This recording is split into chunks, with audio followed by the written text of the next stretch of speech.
ఎడమవైపు భుజం చక్ర 1, భుజం చక్ర 2, చంక చక్ర. ఇప్పుడు మీకు నొప్పి ఎలా ఉంది? 8 ఉంది. నొప్పి ఎక్కడ ఉంది? నొప్పి బాగా తెలియటం లేదు కానీ ఈ ఏరియా అంతా కూడా నొప్పి ఉన్నట్టుగా ఉంది.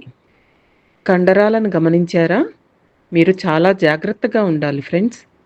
కండరాలకు తప్పనిసరిగా వ్యాయామం చేయాలి.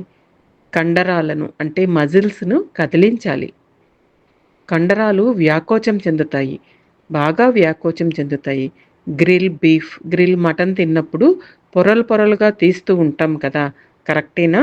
అప్పుడు లోపలికి ఏమి వెళ్తుంది? ఆ మాంసంలో ఉన్న కాల్షియం డిపాజిట్స్ మన శరీరంలోకి వెళ్తాయి. యూరిక్ యాసిడ్ ఉంటుంది. లాక్టిక్ యాసిడ్ కూడా అక్కడే ఉంటుంది. లాక్టిక్ ఆమ్లం ఎప్పుడు ఏర్పడుతుంది? మన శరీరంలో శ్వాసక్రియ సరిగా జరగకపోతే.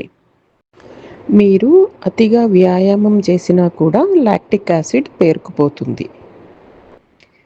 మన శరీరంలో పేరుకుపోయిన ఈ యాసిడ్స్‌ని ఎవరు క్లీన్ చేస్తారు?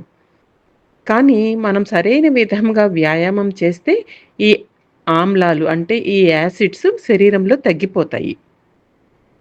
కొంతమందికి మడమల దగ్గర చాలా నొప్పిగా ఉంటుంది. కరెక్టేనా? యూరిక్ యాసిడ్ ఆ ప్రదేశంలో డిపాజిట్ అవుతుంది. వారు పొద్దున్న లేవగానే కనీసం కాలు కూడా కింద పెట్టలేరు. ఇది ఎవరికి జరుగుతుంది? మన ఇండియాలో ఉన్న బ్రదర్స్ అండ్ సిస్టర్స్‌కి. ఎందుకు వారికే వస్తుంది? ఎందుకంటే వారు పొద్దున లేవంగానే పప్పు, మధ్యాహ్నం పప్పు, సాయంత్రం పప్పు ఇలా తింటూ ఉంటారు.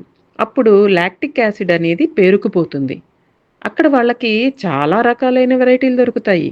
పొద్దున ఇడ్లీ, దోస, మధ్యాహ్నం సాంబారు, మళ్ళా రాత్రికి సాంబారు ఇలా వారు వారి జీవన శైలిని మార్చుకోరు.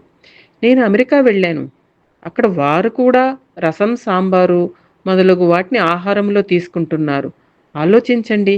న్యూయార్క్‌లో అక్కడ వారు 30 సంవత్సరాలుగా ఉన్నారట. ఇదే రకమైన ఆహారం తీసుకుంటున్నామని చెప్పారు. అదే దోస, అదే ఇడ్లీ, అదే రసం, అదే సాంబారు, అదే పాస్తా. ఈ విధమైన ఆహారం తీసుకుంటుంటే ఏమి జరుగుతుంది?